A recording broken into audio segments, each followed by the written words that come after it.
মেরে ফেললো ভাই।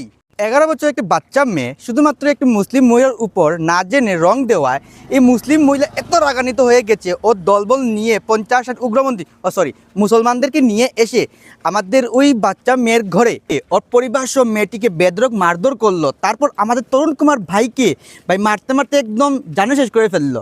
এখন তোমরাই বলে এটা কি ঠিক হয়েছে আমাদের ভাইয়ের প্রতি, এটা আমাদের হিন্দুদের প্রতি এরকমটা কি ঠিক হয়েছে?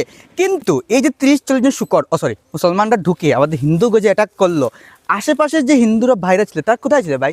হাতে চুরি পরে বসেছিলে, তোমাদের সবাই বেরোতে পারতে ওদেরকে ভাই এখানে শেষ করে ফেলতে। কিন্তু এর বিরুদ্ধে আমরা কী করেছি, তরুণ কুমার ভাই মরার পর সরকার গিয়ে কী করেছে, যা যা মেরেছে ওদের ঘর ভেঙে দিয়েছে।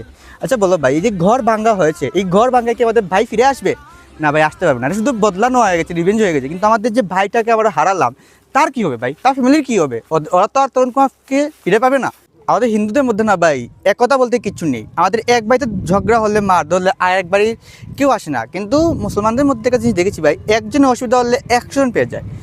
100টা হিন্দু পরিবারের মধ্যে একটা মুসলিম ফ্যামিলি সুরক্ষিত থাকে, কিন্তু একটা মুসলিম ফ্যামিলির মধ্যে 90টা হিন্দু ফ্যামিলি সুরক্ষিত না ভাই। এখানে মারপিট লেগে যাবে। আমাদের একটা উচিত, আমাদের হিন্দুদের, হিন্দু রাষ্ট্র, আমাদের হিন্দু ধর্মকে বাঁচানোর জন্য আমাদের একত্রিত হতে হবে, আমাদের মধ্যে একতা আনতে হবে। একতাই বল ভাই, এটা আমাদের বুঝতে হবে। ওদের মতন যদি আমরা এককভাবে থাকতে পারি তাহলে আমাদেরকে কেউ হারাতে পারবে না। নমস্কার।